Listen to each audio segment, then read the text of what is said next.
Hello everyone, study IQ channel में आप सबका वापस स्वागत है। आज जैसे कि मैंने प्रॉमिस करा था, हम केस स्टडीज के बारे में बात करेंगे। केस स्टडीज को कैसे अप्रोच करना है। जीएस 4 के अंदर 120 to 130 अराउंड मार्क्स का केस स्टडीज आता है। This is a very very important section और ये बहुत इजीली आपको इसमें बहुत अच्छे नंबर मिल जाते हैं। बस हमें ये नहीं पता होता है कि इसको अप्रोच कैसे करना है, किस तरीके से हमें इसको अच्छे से लिखना है, जो पूछा है उसी का आंसर देना है, बेमतलब के अराउंड द बुश नहीं बीट करना है। तो इसमें मैं आपको बहुत ही इजी वे में समझाने वाली हूँ कि हमें केस स्टडीज को कैसे अप्रोच करना है, किस तरह की केस स्टडीज होती है, सिलेबस का डिमांड क्या है और हमें किस तरीके से तैयारी करनी है और तैयारी करने के लिए हमें पढ़ना क्या है। ठीक है, बहुत बार केस स्टडीज के लिए सोर्सेज नहीं होते हैं, तो हम सोर्सेज की भी बात करेंगे। तो देखो, केस स्टडीज का हम क्या करेंगे, हम लोग हर सैटरडे को एक केस स्टडी डिस्कस करेंगे। जीएस 4 में जो बाकी जनरल एथिक्स के क्वेश्चंस होते हैं उनको तो हम मंडे टू फ्राइडे डिस्कस करते ही हैं। केस स्टडीज को स्पेशली हर सैटरडे को हम एक केस स्टडी डिस्कस करेंगे। अगर आप चाहते हो कि हम लोग 2-3 केस स्टडीज डिस्कस करें तो आप वैसे बता देना, हम ज्यादा उसमें वीडियोस बना देंगे। But for that you have to write in the comment section. आप कमेंट सेक्शन में बता दो, या फिर आप मुझे मेरे इंस्टा हैंडल पे भी रिक्वेस्ट सेंड कर सकते हो, वहां पे भी ठीक रहेगा। तो मेरा नाम संतोष चौधरी है, मैं CSE 2018 की सिलेक्टेड ऑफिसर हूँ। मेरा इंस्टा हैंडल है little_simple_बुद्धा। तो मैं आपको हर वीडियो में ये बोलती हूँ कि आप आंसर्स लिखो and you send me your answers. आप में से कुछ लोग मुझे भेज रहे हैं and I am reviewing them also.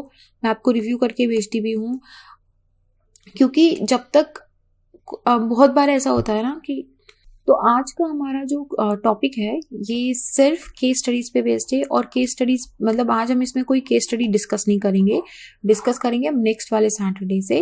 लेकिन आज हम ये अच्छे से समझेंगे कि कैसे उसको अप्रोच करना है, किस तरीके से उसको सॉल्व करना है। सॉल्व करने से पहले देखो, दुश्मन के साथ जाके भिड़ने से पहले सबसे पहले जानो कि दुश्मन क्या है। ओके, दुश्मन है हमारा UPSC, और उसका हमारे पास सिर्फ एक ही मैनुअल है और वो है CSE का इधर सिलेबस या फिर हमारे प्रीवियस ईयर के क्वेश्चंस। 2 ही हथियार है हमारे पास, तो हमें उन्हीं के बेसिस पे हमारे इस दुश्मन से लड़ना पड़ेगा। UPSC में सबसे पहले सिलेबस देखो कि सिलेबस की क्या डिमांड है।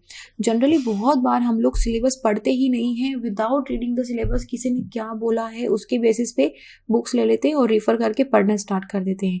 लेकिन मैं हमेशा ये बोलती हूँ कि आप सबसे पहले सिलेबस को पढ़ो और आप प्रीवियस ईयर के क्वेश्चंस को देखो, तब आपको समझ में आएगा कि UPSC का डिमांड क्या है और उसके अकॉर्डिंगली अपनी प्रिपरेशन को हमें अलाइन करना है। तो GS 4 में जो guiding principle of case studies हैं उसमें क्या देखे रखा है, देखो ये खुद मैंने ये UPSC के सिलेबस से लिया है मैंने। ओके, सबसे स्टार्टिंग में जैसे ही GS 4 का सिलेबस स्टार्ट होता है, स्टार्टिंग की लाइन्स देके रखी हैं कि ये जो पेपर है ये किसी भी कैंडिडेट के एटीट्यूड और अप्रोच टू इशू, आपका किसी भी कोई भी आपको इशू आ गया, जैसे आपको किसी ने रिश्वत देने की कोशिश करी, या आपने एक एथिकल डिलेमा फेस करा कि यार किसी बच्चे को बचाऊं या फिर मैं मेरी जो ड्यूटी है उसको निभाऊं। तो ऐसे केसेस में क्या है कि आपका क्या एटीट्यूड है सोसाइटी के टूवर्ड्स, आपका क्या एटीट्यूड है गवर्नमेंट के टूवर्ड्स, ये सब चीजें देखने की जानने की कोशिश कर रहा है UPSC केस स्टडीज के थ्रू। और इसमें आपको अप्रोच कैसे करना है, आपको खुद को वो पर्सन अज्यूम करना है with all the responsibilities as a responsible officer. उसके बाद में आप देखोगे कि आपकी integrity, probity in the public life, और आप कैसे उस प्रॉब्लम को सॉल्व करते हो। ठीक है, देखो आउटपुट सब बता देगा। ये इनपुट है, सिंपल लैंग्वेज में अगर समझो ये इनपुट है, ये प्रोसेसिंग बॉक्स है हमारा, और यहाँ पे हमारा आउटपुट है। इनपुट से आउटपुट आना इजी है, लेकिन अंदर में क्या प्रोसेस हो रहा है ना, ये प्रोसेस बताना बहुत जरूरी है। तो हमें यहाँ पे यही बताना है कि यार प्रॉब्लम सॉल्व करें ना, हम कैसे करेंगे, हमारे क्या स्टेप्स होंगे प्रॉब्लम सॉल्व करने की। और ये बहुत सिंपल होता है, ऐसे मतलब कॉम्प्लिकेटेड नहीं होता है। आपने ऑलरेडी इतना पढ़ लिया है, आप ऑलरेडी UPSC की तैयारी कर रहे हो, आप किसी भी एग्जाम की अगर तैयारी कर रहे हो तो आपके पास इतना सफिशिएंट नॉलेज है कि आप खुद को किसी भी पोजीशन पे अज्यूम करके उस पोजीशन के स्टेक होल्डर्स को आइडेंटिफाई कर सकते हो, उस पोजीशन पे आपकी क्या रिस्पॉन्सिबिलिटीज है उसको आइडेंटिफाई कर सकते हो। तो यहाँ पे आपको ज़्यादा दिक्कत होगी ही नहीं। फिर क्या है कि कॉन्फ्लिक्ट क्या फेस हो रहा है आपको सोसाइटी में, आपको हमेशा एथिकल डिलेमाज होंगे, आपको कभी प्रोफेशनल वर्सेस पर्सनल इंटरेस्ट में डिलीमा फेस होगा, कभी आपको इकोनॉमिकल वर्सेस एनवायरमेंटल में डिलीमा होगा, कभी आपको गवर्नमेंट वर्सेस सोसाइटी में होगा। मानो कि गवर्नमेंट की कोई ऐसी बात है जिसको इम्प्लीमेंट करने पे सोसाइटी के किसी पर्टिकुलर सेक्शन को असंतुष्टि हो रही है, उनको हर्ट हो रहा है, और सोसाइटी की कुछ ऐसे तरीके हैं या उनका कुछ ऐसा प्रोटेस्ट है जिसकी वजह से गवर्नमेंट के जो rule on law and order है उसको नुकसान पहुंच रहा है। तो यहाँ पे आपके पास हमेशा डिलीमा रहेगा कि मैं क्या करूं। तो ये डिलीमास को आपको यहाँ पे आइडेंटिफाई करना है और उनको रिजॉल्व करना है। तो ये इसका बेसिक फ्रेमवर्क रहता है कि यूपीएससी आपसे डिमांड क्या करता है क्वेश्चन की। ठीक है, सिंपल सा है, आपका एटीट्यूड बताना है कि देखो मैं एक बढ़िया ईमानदार अच्छा ऑफिसर हूँ, खुद को ऑफिसर अज्यूम करना है। और केस स्टडीज में क्या होता है ना कि एथिक्स आपका एक रिटन इंटरव्यू टाइप का पेपर है। ठीक है, मैं हमेशा ये बोलती हूँ कि case study is like a written interview. तो इस रिटन इंटरव्यू में हमें परफॉर्म भी ऐसा ही करना है जैसा हम इंटरव्यू में करते हैं। हमें बिल्कुल फेकनेस नहीं लेके आनी है, लेकिन हमको बहुत ही एम्पैथेटिक रहना है। आप एक ऑफिसर हो तो ये आपसे अज्यूम करा जाता है कि आप सोसाइटी के टूवर्ड्स एम्पैथी रखोगे, आपको जो ड्यूटी दी गई है आप उसको फुलफिल करोगे। तो उसी के बेसिस पे हमको क्वेश्चन सॉल्व करने होते हैं। नाउ सी दिस, जो जनरली ये एथिक्स के सिलेबस में से ही मैंने लिया है, इसके अंदर ना ये देखना है कि केस स्टडीज कहाँ से बन सकती है। Generally aptitude and foundational value of civil services जो होती है ना, जनरली आपको ये अज्यूम करवाया जाता है कि आप किसी डिस्ट्रिक्ट के डीएम हैं या आपके कहीं के एसपी हैं या आप किसी कमेटी के चेयरमैन हैं।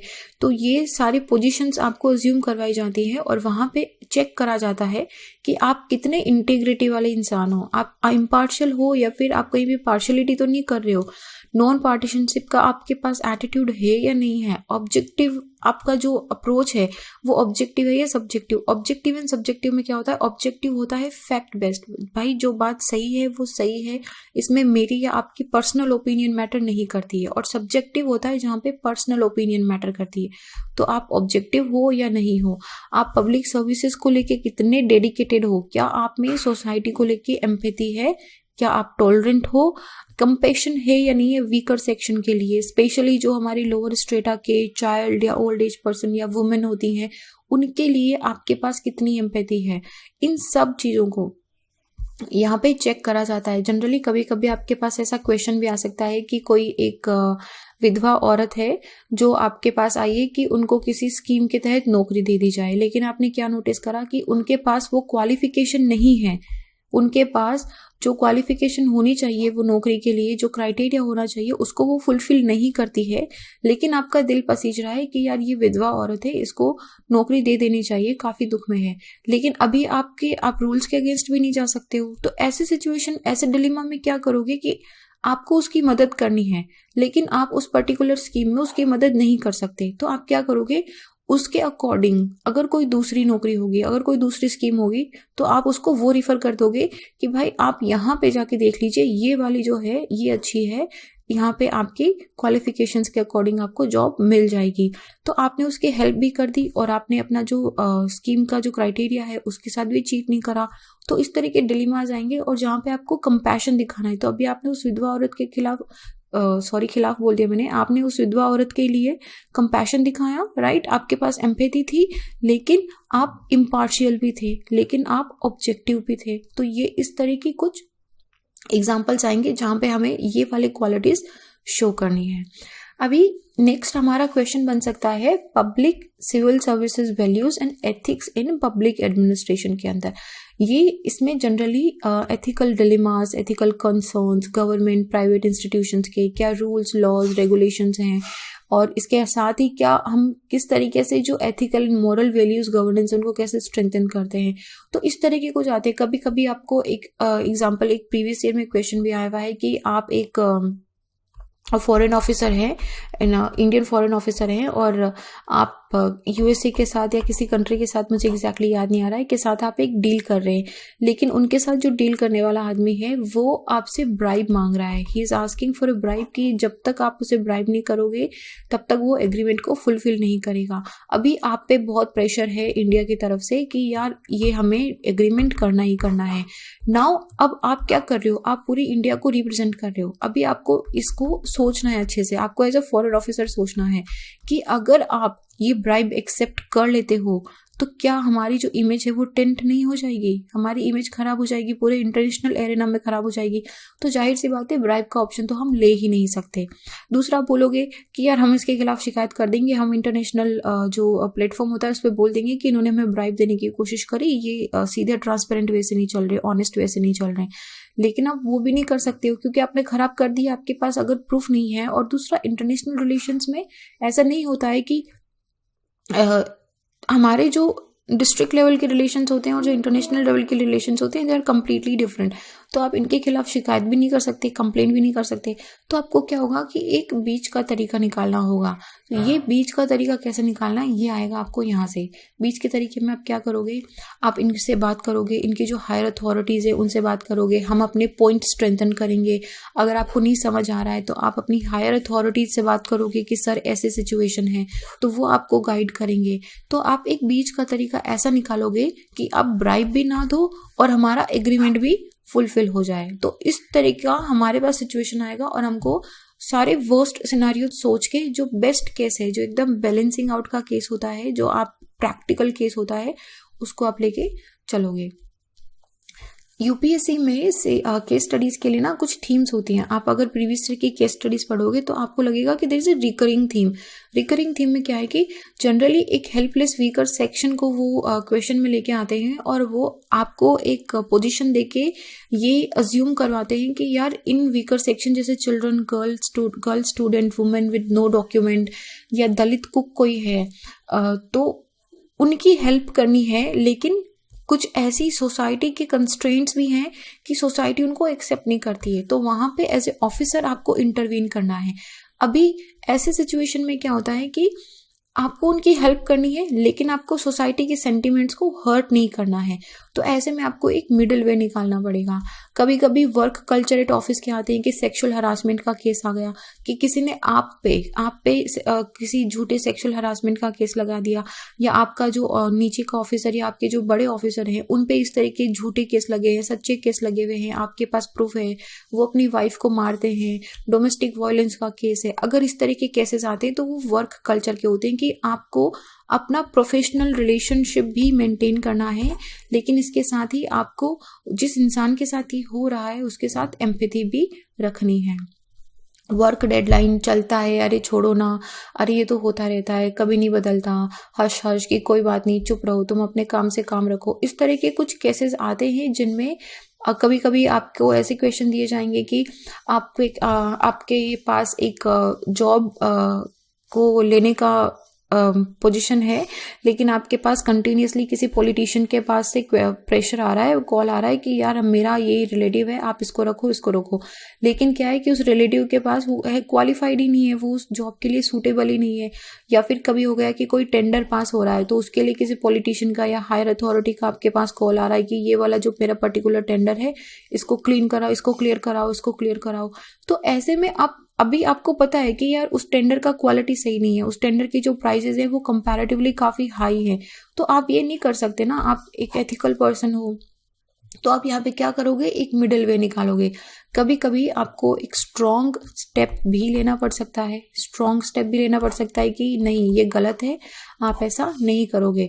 और ऑफिशियल वर्क्स में क्या होता है ना, वर्बल चीज़ें चलती है कम, जब तक आपके पास रिटर्न पेपर में ना हो तब तक ऐसा नहीं होना चाहिए। तो कभी कभी जब प्रेशर फ्रॉम अबव आता है तो हमेशा एक ऑप्शन ये भी रहता है कि आप उनसे रिटर्न में मांग लो। और जब भी कोई अगर गलत काम कर रहा है, कोई हायर अथॉरिटी या कोई भी पॉलिटिशियन, तो वो कभी भी आपको रिटर्न में नहीं देंगे। ओके, और आप ये प्रेशर कर दो कि सर जब तक रिटर्न में नहीं आएगा तो ये ऑफिशियल सर स्टेप्स हैं, प्रोसीजर्स हैं, मैं उनको फॉलो नहीं कर पाऊंगा। तो इस तरीके से आप एक बीच का सिचुएशन निकाल सकते हो।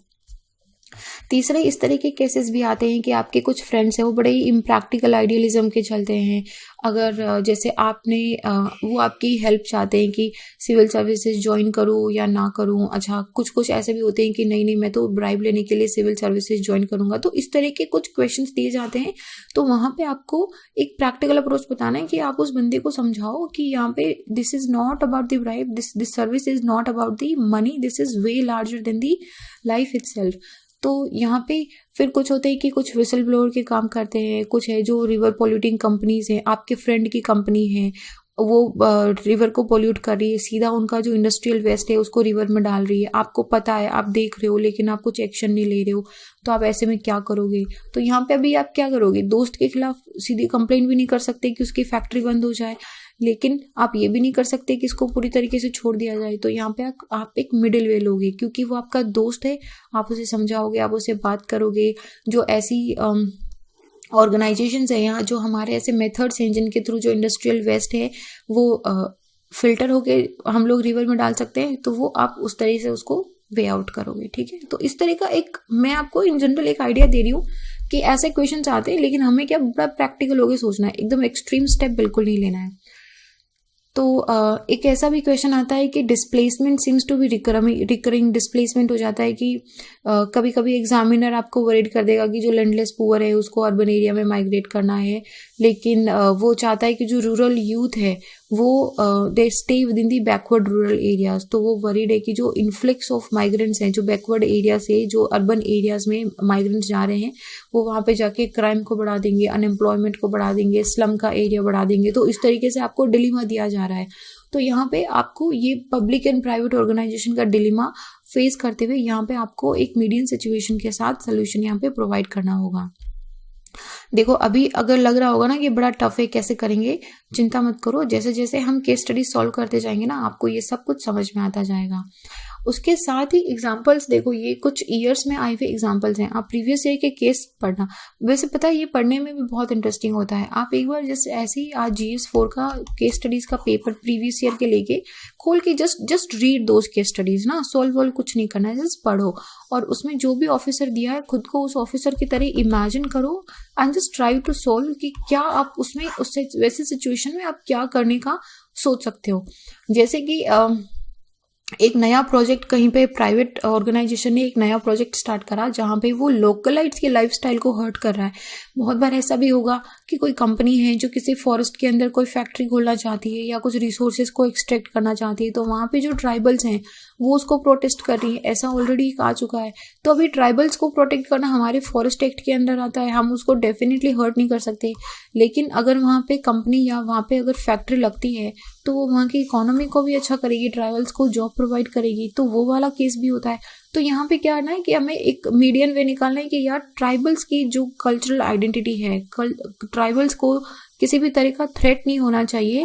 वेरेज इसके साथ ही अगर ये फैक्ट्री अगर एनवायरमेंट को नुकसान नहीं पहुंचा रही है, अगर ये ट्राइबल्स की आइडेंटिटी को थ्रेट नहीं कर रही है, तो हम यहाँ पे भी एक मीडियल सोल्यूशन निकाल सकते हैं। सिमिलरली कभी कभी आएगा कि या तो आप ब्राइब ले लो, नहीं तो आपका करियर एंड कर दिया जाएगा। इस तरह के क्वेश्चंस भी आते हैं। तो यहाँ पे भी आपको एक सिंपल स्टेप लेना है। लीकिंग इन्फॉर्मेशन के बारे में आता है कि आपको कोई प्रेशर कर रहा है कि इन्फॉर्मेशन लीक करो, या फिर आपके नीचे का कोई इंसान है या फिर आपके हायर अथॉरिटी में कोई है जो कोई एक बहुत ही सेंसिटिव इन्फॉर्मेशन है उसको लीक कर रहा है। तो आपको ये देखना है कि यार क्यों कर रहा है, कैसे कर रहा है, उसको कैसे पता लगाना है।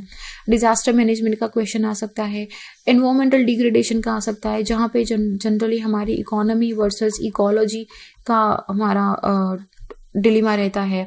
Poor women without documentary proof, जैसे मैंने आपको पहले एक विधवा का प्रूफ दिया था, एग्जांपल दिया था कि तो उसमें ये सिचुएशन मान लो कि यार उसके पास डॉक्यूमेंट्स ही नहीं है प्रूफ करने के लिए कि वो 10वीं या 12वीं या ग्रेजुएट है क्या, या जो भी क्राइटेरिया है उसके लिए डॉक्यूमेंट्स नहीं है उसके पास। तो ऐसे में आप उसकी कैसे हेल्प करोगे? तो ऐसे सिचुएशन में क्या होगा कि देखो हेल्प तो करनी है, तो या तो आप बोलोगे कि इनके डॉक्यूमेंट्स बनवाए जाएं, या जो भी डॉक्यूमेंट उनके पास प्रोवाइडेड है और उसके अकॉर्डिंगली जो भी फैसिलिटी उनको प्रोवाइड करी जा सकती है उसको प्रोवाइड करेंगे। जैसे Dalit cook in mid day meal का, अभी ये बड़ा ही सोसाइटी के लिए सेंसिटिव है। अभी भी हमारे गाँव में बहुत सारी जगह पे हमारा कास्टिज्म इतना ज़्यादा स्ट्रांग है कि मिड डे मील जो बच्चों के लिए बनता है उसमें कोई दलित कुक लगाएगा क्या? तो ये सोसाइटी के लिए बड़ा सेंसिटिव इशू है। तो इसको आप कैसे टैकल करोगे कि यार सोसाइटी भी हर्ट ना हो और उस आदमी के साथ ये भी ना हो कि हम लोग ना डिस्क्रिमिनेशन को प्रमोट कर रहे हैं। हमें वो भी नहीं प्रमोट करना है, हमें हमारी इक्वालिटी रखनी है, लेकिन सोसाइटी को हर्ट भी नहीं करना है। तो ऐसे होते हैं कुछ बोगस रेप कंप्लेंट्स क्या जाते हैं कि जबरदस्ती किसी पे रेप कंप्लेंट्स लगा दिया गया है। तो ये बड़े सेंसिटिव इश्यूज होते हैं। मतलब अगर किसी ने किसी पे रेप का थ्रेट लगाया है या रेप कंप्लेंट लगाया है तो जनरली हमेशा पहली बार में बिलीव कर लिया जाता है और जो इंसान होता है, जो आदमी है, उसको हमेशा ही गिल्टी मान ही लिया जाता है। तो ये बोगस भी हो सकता है। तो इसलिए ऐसे केसेस जो होते हैं उसके अंदर आपको सडन क्विक एक्शन नहीं लेना है, आपको ठंडे दिमाग से सोच के एक्शन लेना है कि यार जो कंप्लेन आपके पास आई है वो कितनी सही है या नहीं है। जिस इंसान के खिलाफ ये कंप्लेन आई है उसको अपनी ऑनेस्टी या उसको अपनी बात रखने का पूरा आपको मौका देना चाहिए। उसको सीधा बिना सुने जजमेंट बिल्कुल नहीं देना है। तो इस तरह के कुछ एग्जाम्पल्स आते हैं। तो केस स्टडीज में ना कभी कोई एक पर्टिकुलर सेट आंसर नहीं होता है कि इस तरीके से मैंने आंसर लिख दिया, ये मेरा पर्टिकुलर सेट है। नहीं, किस तरह का क्वेश्चन है, आप उसको कैसे डील कर रहे हो, हर एक इंसान का केस स्टडीज को हैंडल करने का अपना तरीका होता है।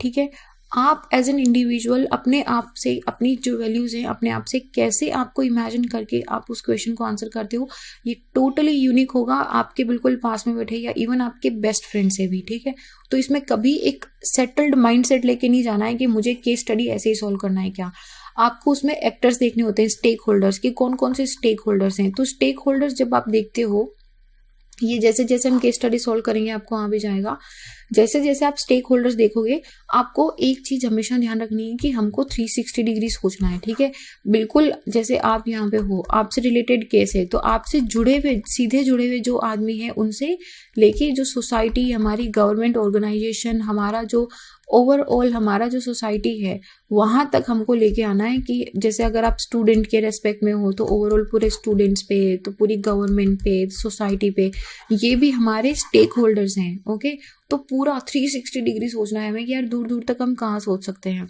इसके साथ ही डिलीमास सोचने हैं हमें। डिलीमास में कम से कम आपको 4-5 डिलीमास लिखने हैं, एथिकल डिलीमास, कि कैसे हो सकते हैं। जैसे प्रोफेशनल वर्सेस पर्सनल डिलीमा हो सकता है। ठीक है, ये सारे जैसे क्वेश्चन सॉल्व करते जाएंगे आते जाएंगे। अच्छा, आंसर का बॉडी कैसे लिखना है, बहुत बारी कंफ्यूजन रहता है कि पॉइंट्स में लिखना है, कीवर्ड्स में लिखना है, या फिर पैराग्राफ में लिखना है। कुछ भी नहीं, जैसे आपको लगे किस तरीके से प्रोसीजर को सॉल्व करना है उस तरीके से आंसर लिखना है। कोई एक प्रीसेट माइंडसेट लेके बिल्कुल भी नहीं जाना है कि मुझे इसी तरीके से क्वेश्चन को अटेम्प्ट करना है क्या। ओके, और ये जैसे करते जाएंगे ना वैसे आता जाएगा। लेकिन केस स्टडी में क्या ना कि केस स्टडीज होती है बहुत लंबी। ओके, बहुत टाइम लगता है इनको लिखने के अंदर। क्वेश्चन खुद इतना बड़ा होता है कि उसको पढ़ने में 5-7 मिनट लग जाते हैं, फिर उसको सोल्व करने में और टाइम लग जाता है। तो केस स्टडीज हमेशा ज़्यादा टाइम टेकिंग होती है। और फिर जब उसमें लिखने के लिए बैठते हैं ना तो हमारे पास इतने ऑप्शंस एंड पॉइंट्स मिलते हैं कि ख़त्म ही नहीं होते हैं। तो यहाँ पे बड़ा सेलेक्टिव होना है। अगर आप इनोवेटिव हो सकते हो तो वो तो बेस्ट है। जैसे आपको मेरिट्स एंड डीमेरिट्स लिखना है, आपको एक ऑप्शन दे दिया है, अभी आपको जैसे आगे करेंगे समझ आ जाएगा। आपको एक ऑप्शन दे दिया है, आपने लिख दिया कि भाई ये वाली चीज़ें मैं अप्रोच करूँगा। अब इस ऑप्शन को आपको मेरिट एंड डीमेरिट बनाना है, तो आप क्या करोगे, सीधा यहाँ पे लिखोगे मेरिट, और मेरिट के अंदर कीवर्ड्स में लिख दोगे कि ये इसलिए सही है। यहीं पे लिख दोगे डीमेरिट, और डीमेरिट में कीवर्ड्स में लिख दोगे कि इसलिए सही नहीं है। इन शॉर्ट हो गया आपका एक ऑप्शन कंप्लीट। ठीक है, ऐसे आपको इनोवेटिव करना है। कभी आप फ्लो चार्ट बना सकते हो प्रोसीजर का, कि सबसे पहले मैं इस अथॉरिटी के पास जाऊंगा, ये डॉक्यूमेंट्स लूंगा, इनके पास ये प्रोसीजर करूंगा, इस तरीके से करूंगा। अगर आप ऐसे फ्लो चार्ट बना सकते हो तो वो और भी अच्छा है। इसमें आप निकाल भी सकते हो कि अगर इफ यस, अगर ये हो गया तो ये प्रोसीजर करूंगा, अगर नो हुआ तो फिर मैं ये वाला प्रोसीजर करूंगा और यहाँ तक पहुंचूंगा। इस तरीके से आप फ्लो चार्ट भी यहाँ पे बना सकते हो। बी इनोवेटिव, डायग्राम बनाओ, फ्लो चार्ट्स बनाओ। जिस तरीके से इनोवेटिवली आपको अपना आंसर लिखना है वैसे लिखो, कोई रिस्ट्रिक्शंस नहीं होती है इसके अंदर। लेकिन बस हमें अपने जो आंसर कोर है उससे नहीं हटना है। और उसमें सबसे इंपॉर्टेंट होता है कि आपको प्रैक्टिकल सॉल्यूशंस देने हैं, आइडियल सॉल्यूशंस नहीं देने हैं। कभी भी खुद को ये मत समझना कि मैं तो सिंघम हूँ, कोई सिंघम नहीं होता है। प्रैक्टिकल सॉल्यूशंस दो, ऐसे सॉल्यूशन दो जो वर्केबल हो। और जब हम पढ़ाई करते हैं तो कभी कभी हम लोग ना डे ड्रीम करने लग जाते हैं कि जब मैं डीएम बन जाऊंगा, जब मैं एसपी बन जाऊंगा तो मैं ऐसे करूंगा। तो वहां पे ऐसे करो में ना हमेशा प्रैक्टिकल सॉल्यूशंस रखो। जैसे मैंने आपको एक वो विधवा औरत वाला एग्जांपल दिया था, तो उसके अंदर प्रैक्टिकल ऐसे मत करो कि नहीं नहीं मैं तो दे दूंगा उसको जॉब की जरूरत है, या फिर ऐसे भी मत रहो कि नहीं पॉलिसी में नहीं लिखा है मैं तो नहीं दूंगा, जाओ तुम्हारी जो मर्जी करो। No, you have to how the practical solutions की कोई बात नहीं, अगर इसमें फिट नहीं बैठ रही है वो औरत तो मैं उसको दूसरी स्कीम में फिट बिठा के उसकी हेल्प करूंगा। हमेशा गिव दी प्रैक्टिकल सोल्यूशंस, आइडियल सोल्यूशंस में कभी मत जाना। एक्सट्रीम सोल्यूशंस भी नहीं देने कि बिल्कुल आप तो ब्लैक एंड व्हाइट दे रहे हो क्या। दूसरा, अगर आपको लगता है कि आपके पास कोई आउट ऑफ बॉक्स बढ़िया प्रैक्टिकल सोल्यूशन है जो अभी इम्प्लीमेंट नहीं हुआ है, थोड़ा यूनिक सा है, लेकिन आप डर रहे हो लिखो ना लिखूं, तो उसको डेफिनेटली लिखो। बस बात यही है कि वो वर्केबल होना चाहिए, प्रैक्टिकल सोल्यूशन होना चाहिए। अगर कोई भी आपको इनोवेटिव आइडिया लगता है किसी भी प्रॉब्लम को सॉल्व करने का, जैसे आपको स्लम्स को हटाने के लिए कोई इनोवेटिव आइडिया है, जैसे आपको ज़्यादा से ज़्यादा स्टूडेंट्स का एनरोल कराने के लिए कोई इनोवेटिव आइडिया है, तो आप उसको लिखो, बिल्कुल लिखो। और इवन आप उसको हाईलाइट करके लिखो, ऐसे ब्लॉक में बना के, अंडरलाइन करके, ऐसे कैपिटल में, जैसे भी, ताकि एग्जामिनर को दिखे कि अच्छा इनके इस बच्चे ने out of the box practical solution लिखा है। और हमेशा ना स्पेसिफिक सोल्यूशन प्रोवाइड करो, जनरलाइज सोल्यूशन नहीं लिखना है। जैसे आपको नहीं लिखना है कि मैं ऐसे स्टेप्स लूंगा जो ट्रांसपेरेंसी को प्रमोट करेगा। अरे भाई ये तो बहुत ही जनरल स्टेटमेंट है, सभी यही चाहते हैं कि हम ट्रांसपेरेंसी को प्रमोट करो, लेकिन आप करोगे कैसे, आपको प्रोसीजर लिखना है कि how you would do that. तो मैं बता रही हूँ ना कि जैसे स्टेप्स में मैं ये करूंगा वो करूंगा, इस तरीके से मेरे ऑफिस में सेटल करूंगा, तो आपको वो सारे स्टेप्स लिखने हैं ट्रांसपेरेंसी के लिए कि आप उसको कैसे करोगे। ठीक है, करोगे वो अच्छी बात है, बट कैसे करोगे उसमें लिखना है। और जनरली जब आपसे पूछा जाता है, डिफरेंट टाइप के क्वेश्चंस होते हैं केस स्टडीज में, जब आपसे पूछा जाता है कि किस तरह के ऑप्शंस आपके पास अवेलेबल हैं, जब आपसे ये पूछा गया है ना कि ऑप्शंस बताओ, तो ऐसे के अंदर ध्यान से सुनना, ऐसे क्वेश्चंस में जहां पे आपसे खुद पूछा गया है कि कैसे ऑप्शंस हैं, उसमें आप सारे ऑप्शंस दो। जैसे आपको पूछा है कि यार तुम ब्राइब लोगे या नहीं लोगे, आपको ब्राइब देने की कोशिश की जा रही है, लेकिन अभी बताओ आपके पास क्या क्या सोल्यूशंस है। तो आप एक ऑप्शन में ये भी बताओ कि मैं तो ब्राइब ले लूंगा, बोल दो उनको कि मैं तो ब्राइब ले लूंगा, लेकिन फिर आप जो मेरिट एंड डीमेरिट लिखोगे ना, उसके अंदर आप रिजेक्शन ऑफ ब्राइब भी कर दोगे, और ऐसे ऑप्शन को कभी सेलेक्ट नहीं करना है। जब गिवन ऑल दी ऑप्शन की बात आती है कि क्या क्या ऑप्शन अवेलेबल हैं, सारे उसमें स्टेप्स सोचो कि मैं नौकरी छोड़ दूंगा, मैं ब्राइब ले लूंगा, मैं उसके खिलाफ शिकायत कर दूंगा, मैं उसके खिलाफ प्रूफ लेके उसको पुलिस में रिपोर्ट कर दूंगा, जो सोल्यूशन आता है कि मैं उसको वहां पे बैठ के लेक्चर दे दूंगा, जो सोल्यूशंस आपको मिलता है वो उसमें लिखो गिवन ऑल दी ऑप्शंस के अंदर। कम से कम 4-5 ऑप्शंस आपको इसमें लिखने चाहिए, और जो बेस्ट सोल्यूशन होता है, जो बिल्कुल बैलेंसिंग आउट सोल्यूशन है, जो बेस्ट प्रैक्टिकल सोल्यूशन है, उसको हमें नीचे लिखना है कि मैं ये वाला एप्ट करूंगा। ठीक है, अच्छा, और सिर्फ कोर इशू पे टच नहीं करना है, हमें पेरिफेरियल इश्यूज पे भी टच करना है। फॉर एग्जाम्पल, अभी देखो ये बड़ा इंपॉर्टेंट है, जनरली बहुत सारे एस्पिरेंट्स जो होते हैं वो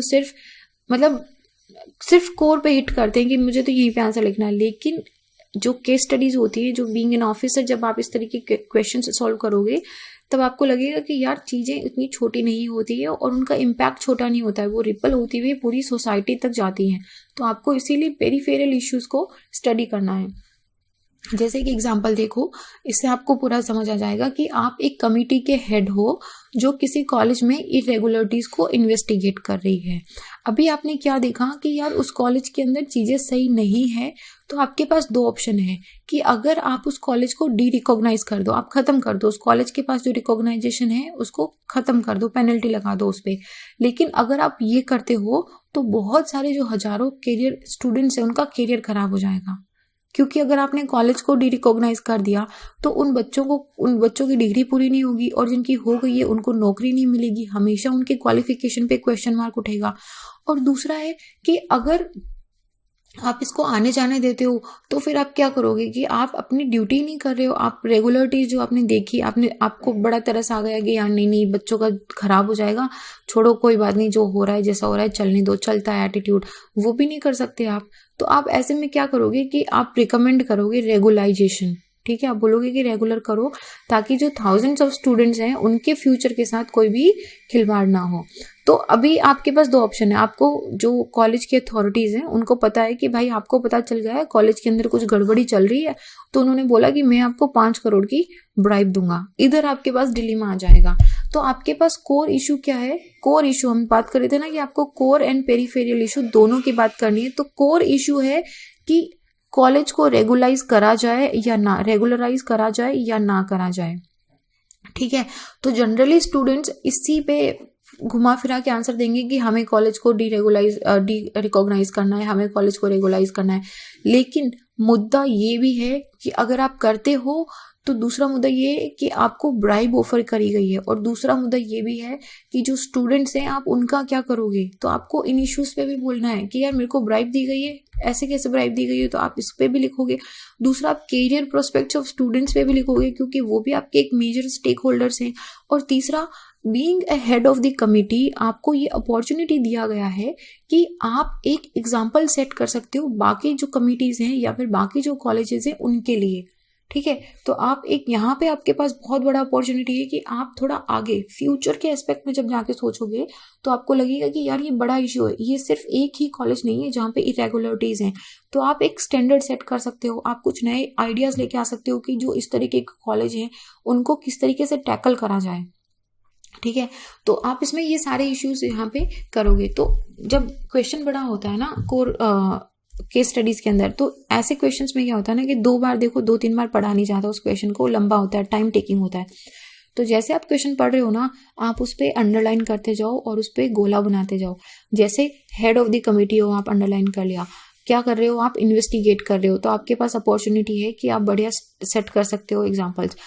प्रॉब्लम क्या है, इरेगुलरिटीज ऑफ कॉलेज है। अच्छा ठीक है, तो आपको डिलेमा क्या है कि यार कॉलेज को डी रिकॉग्नाइज करना है या फिर रेगुलराइजेशन की बात करनी है, बच्चों के फ्यूचर के एस्पेक्ट में उस कॉलेज को जाने देना है। फिर दूसरा क्या है कि ओ अच्छा, ब्राइब ऑफर करी गई है मुझे 5 करोड़ की। ठीक है, तो इस तरीके से आपने क्या करा, फटाफट से इश्यूज को आइडेंटिफाई कर लिया। अभी आपको पता चल गया है कि क्या क्या इश्यूज है, अभी आप इसके बेसिस पे अपना आंसर लिख दो। तो जब आप इस क्वेश्चन को एड्रेस करोगे तो आपको सिर्फ ये नहीं लिखना है कि मैं एक्सेप्ट नहीं करूंगा ब्राइब, ये बड़ा जनरलाइज्ड स्टेटमेंट है, जाहिर सी बात है आप बिल्कुल एक्सेप्ट नहीं करोगे और आप उस चीज के बारे में लिखोगे भी। लेकिन आपको क्या लिखना है, आपको पेरिफेरियल बात करनी है, आपको यहाँ पे एग्जाम्पल सेट करना है कि भाई मैं तो नहीं लूंगा, लेकिन मैं उसके खिलाफ एक कंप्लेंट भी लॉन्च करूंगा ताकि वो किसी और को ब्राइब देने की कोशिश ना करे, ताकि कोई और आपके पास ना आए ब्राइब देने के लिए, ताकि एक एग्जाम्पल सेट हो जाए कि आप एक पर्सन ऑफ इंटीग्रिटी हो, आप एक ऑनेस्ट ऑफिसर हो, आपको इस तरह की ब्राइब देने वाला काम नहीं चलेगा। तो यहाँ पे आप क्या कर रहे हो, एक एग्जाम्पल सेट कर रहे हो।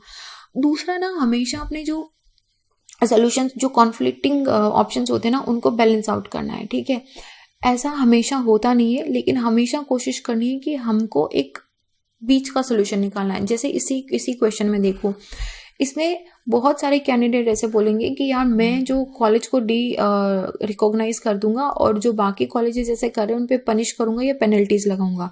एक एक्सट्रीम ऑप्शन ये है। दूसरा ये बोलेगा कि मैं तो रेगुलराइजेशन ऑफ कॉलेजेस का डाल दूंगा यार, क्योंकि छोड़ो कोई बात नहीं, बच्चों के स्टूडेंट्स के फ्यूचर की बात है, अभी इतना उनके साथ नहीं खिलवाड़ करते हैं। तो ये 2 ऑप्शन लिख सकते हैं, लेकिन आपने सोल्यूशन नहीं दिया है ना, आपने तो बोला है कि मैं ये करूंगा। This is not a solution, this is a step you have taken. Solution क्या है इसका कि यार मैं कॉलेज को पेनलाइज करूंगा, ठीक है, लेकिन एट द सेम टाइम मैं ऐसा स्टेप लूंगा, मैं ऐसे रूल्स सेट करूंगा, मैं ऐसा स्टैंडर्ड दूंगा कि बच्चों का जो करियर प्रोस्पेक्ट है ना वो बच जाए। स्टूडेंट्स, इसमें स्टूडेंट्स की गलती नहीं है, तो स्टूडेंट्स को बिल्कुल नहीं भुगतना पड़ेगा। कॉलेज की गलती है तो कॉलेज को क्या करा, पेनलाइज कर दिया हमने, पेनल्टी लगा दी। बच्चों की गलती नहीं है ना, तो बच्चों को क्यों हम नुकसान पहुंचाएंगे। तो एक सोल्यूशन ये हो सकता है कि ऑलरेडी जो स्टूडेंट्स हैं उनको उनका कोर्स फिनिश करना दिया जाए और उसके बाद में रिकॉग्नाइजिंग देयर डिग्रीज, उनकी डिग्रीज को रिकॉग्नाइज करा जाए। उनको भाई जितने बच्चे हैं उनके साथ खिलवाड़ नहीं होना चाहिए, उनकी जो डिग्री है उसको रिकॉग्नाइज करेंगे, लेकिन अभी फ्रेश एडमिशन्स नहीं होंगे। जब तक आप सुधार नहीं लेके आओगे, जब तक इरेगुलरिटीज नहीं जाएंगे, फ्रेश एडमिशन नहीं होंगे। ऐसे कर सकते हो। या फिर आप दूसरा ऑप्शन दे सकते हो कि जो स्टूडेंट्स ऑलरेडी उस कॉलेज में हैं, इरेगुलर कॉलेज के अंदर, उनको आप किसी और कॉलेज में ट्रांसफर करवा दो जहाँ पे बढ़िया रिकॉग्नाइज्ड कॉलेज है। तो आप उनको, उन स्टूडेंट्स का क्या होगा कि उनको उनकी अच्छे से डिग्री मिल जाएगी और उनके करियर पे कोई भी हार्म नहीं आएगा। तो इस तरह के कुछ इनोवेटिव सोल्यूशन दे सकते हो जिसमें आपकी विन विन सिचुएशन हो दोनों में। अभी थोड़ा टफ लग रहा होगा बट कोई बात नहीं, अपन ये धीरे धीरे केस स्टडीज में सारा सॉल्व कर लेंगे। तो हमेशा क्वेश्चन के अंदर आपको आइडेंटिफाई करना है कि यार एथिकल डिमांड क्या है, प्रॉब्लम क्या है, एथिकल इशू क्या आ रहा है उसके अंदर। आंसर क्या करना है एंड व्हाट टू नॉट। आपको एकदम ह्यूमन टच लाते हुए एम्पैथी रखना है। आप being an officer you have to be very empathetic to the society, और ये तो जनरल ह्यूमन एटीट्यूड भी होता है हमारा कि हमें एम्पैथेटिक रहना है। आप लॉ एंड ऑर्डर को मानो। Law and order actually society में पीस लाने के लिए होता है, एक हार्मोनी लाने के लिए होता है, लेकिन लॉ और ऑर्डर को मानने का मतलब ये नहीं है कि आप एम्पैथेटिक ना रहो, ठीक है। ये दोनों चीज़ें साथ साथ में चल सकती हैं और बहुत अच्छी तरीके से चल सकती हैं। आइडियलिज्म नहीं जाना है ज़्यादा, बिल्कुल अपने को एकदम मीडियम आंसर लिखना है। बैलेंसिंग आउट का प्रैक्टिकल सोल्यूशन देना है कि सर ये सिचुएशन है और ऐसे इसको टैकल करेंगे, प्रैक्टिकल सोल्यूशन यही है इसका। अप्रोच एंड एग्जीक्यूशन दोनों बताना है। जनरल स्टेटमेंट नहीं लिखना है कि ऐसे कर दूंगा, बताना क्या है कि कैसे कर दूंगा, ठीक है। ऐसे की बजाय हमें लिखना है कि कैसे करूंगा। ओके, आने वाले वीडियोस के अंदर हम 2019 के, 18 के, 17 के केस स्टडीज को हम डिस्कस करेंगे।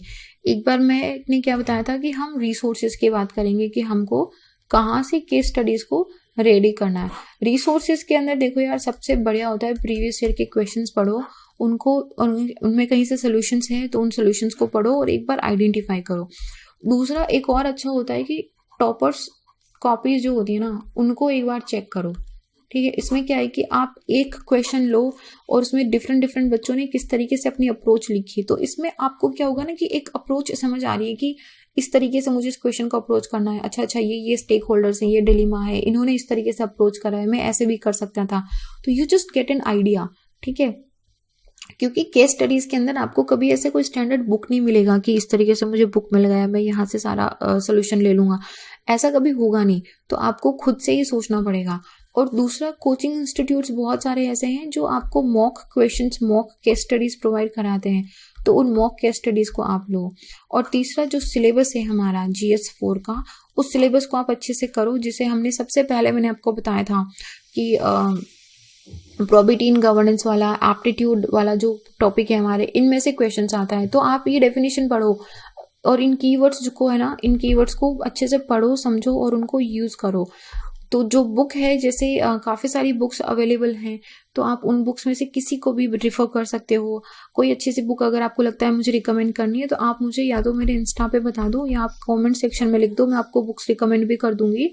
लेकिन रिसोर्सेज के पीछे केस स्टडीज में नहीं जाना है। केस स्टडीज में हमें अपना खुद का दिल और दिमाग से लगा के सोच के आंसर लिखना है। This is your written interview, okay. इसमें ज़्यादा बुकिश नॉलेज नहीं डालनी है, हमें प्रैक्टिकल सोल्यूशंस डालने हैं। तो ये हमारा जनरली रिसोर्सेज का रहता है। तो आज के लिए इतना ही करेंगे हम। आज तो खैर हमने कोई क्वेश्चन करा नहीं है, तो आंसर कॉपी आप मत ही सेंड करना। But if you have any questions, या फिर आपको जानना है कि कौन सी बुक से हम पढ़ सकते हैं, या आपको केस स्टडीज़ में हम लोग क्या इंक्लूड करें, इस तरह का अगर आपके पास कोई भी सजेशन है या आप क्या पढ़ना चाहते हो, आप मुझे मेरे इंस्टा हैंडल पे मैसेज ड्रॉप कर सकते हो। I will definitely reply.